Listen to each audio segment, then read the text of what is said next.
Hey guys, curdhos here today with Captain Smash, and we're going to talk about continuing our series of myth busting. I hope we don't get trademarked for that show that's on TV. There, those guys that But we didn't blow anything up. Yeah, we haven't blown anything up yet, so Yeah. we're not there. We're not there. So we've hit number 1, we've hit number 2. So we're going to hit number 3 of the top 5 myths that we run into and we want to dispel. And number 3 is youth training is only for athletes. So youth training is for everyone. Like when your body is in that adaptation phase and you're learning how to move, when you're becoming an adult or a young adult, you're learning how to adapt to your new body. So regardless of whether you're an athlete or you're just an everyday person, you need to facilitate those movement skills early on in life.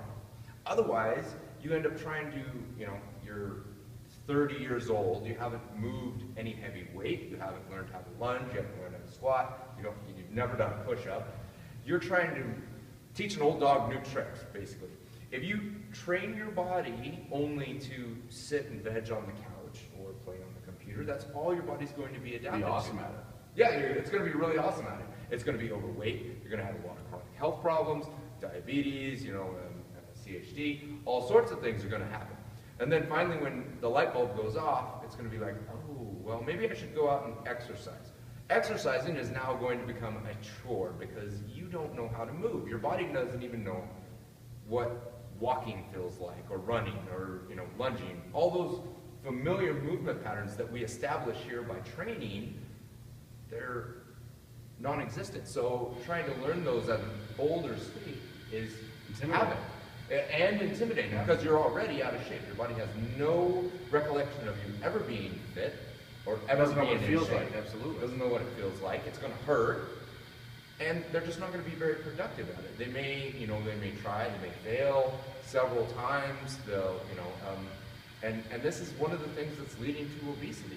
Is just that we don't know how to move properly. Well, and I think we don't have to. Exactly, right? I mean, our body becomes a function of a form and function of what we put it through. And the big problem is, you see some of these kids, and it's like if you see a little puppy. A little puppy wants to get up and scramble over to the other side of the room, but the problem is it flops all over the place. 3 feet aren't aware what the other feet are doing, and it's all floppy all over. Well, kids go through that stage, especially kids who aren't very active. When they hit that stage, and we see that a lot in the 9, 10, 11-year-old phase and stuff like that, where all of a sudden they grow 2 or 3 inches, and it's almost like they have no idea how to move that properly for the body to go, in unison towards anything because they haven't worked towards it. And the problem is at that point is that they'll carry on through adulthood, and then when they do have to call on their body to do something, they're not prepared physically, so they get injured. We see a ton of people in their late 20s with bad backs because they never had a good back to begin with.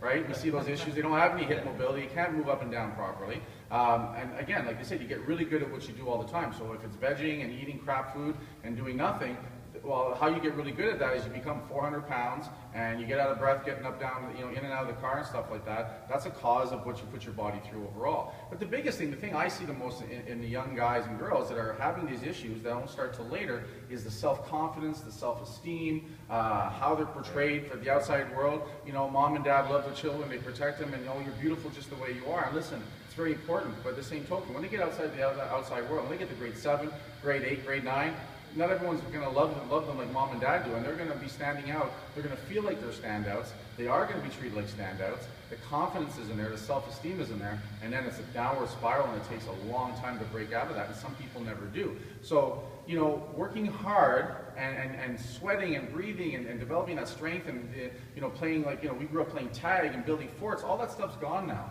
Well, that stuff builds strength and conditioning and senses of accomplishment physically and whatever, and that builds, from within as well, right? You get stronger internally from getting stronger externally as well. The two go hand in hand. Healthy body, healthy mind. Strong body, strong mind.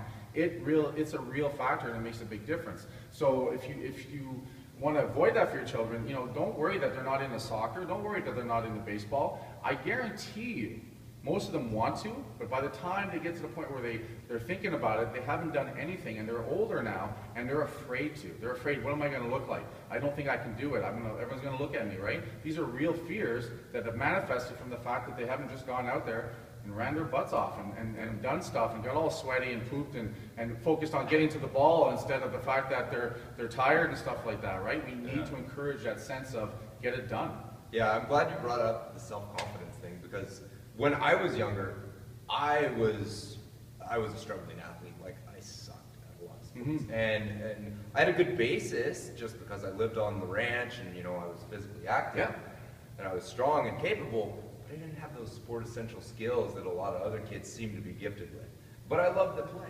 So I would go out and, you know, I was like third string on basketball. Football was probably my best sport. I got to play all the time there, and then through proper training, I was able to excel at that sport. And I wasn't the best player, but it sure felt good to get out on the field and, you know, give and take some hits and be able to, you know, bounce back up, be with one of the guys, and your self-confidence just goes through the roof when you're a member of a team. When the social aspect, when you feel good about yourself and participating in something like that. And it all happens through training. Like, I would have never made it if I didn't find weightlifting. So. Well, the same thing, I grew up in the farm as well. We didn't get into sports because that wasn't a priority when I was growing up, but because of the fact that I was physically strong, when I went to play sports later on, I usually did pretty good because I was strong and explosive and powerful, because working on the farm, you have to be strong and powerful, right? Now, learning the sport took a little longer sometimes because I wasn't doing it from 5 and 6 and 7 years old, but physically it wasn't the issue. So that was the cool part, whereas you see a lot of kids that are pretty smart and cagey and know games and know the sport, but they can't get to where they want to go. But bottom line too is little Johnny, little Susie's gets healthier, gets fitter, gets more strength, builds confidence. I guarantee you they're going to ask mom and dad, I want to try this sport now, I want to go out and do this, I want to do that aspect, right? They may not all be Wayne Gretzky's, but the point is, it's getting out there and doing it. And trust me, moms and dads, when your kids are at the point where, you know, they're out of shape and their self-esteem is suffering, I guarantee you they want to go out and play. They just haven't learned how to do it, and we need to equip them to do that. And youth conditioning for us, the big word is the youth, right? It's going to help all kids at all levels, no matter what they're into. So very, very important, something that's really near and dear to our hearts here, and it's a passion for us because we want to see strong kids, healthy kids become strong and healthy adults and be productive and be happy and fulfilled.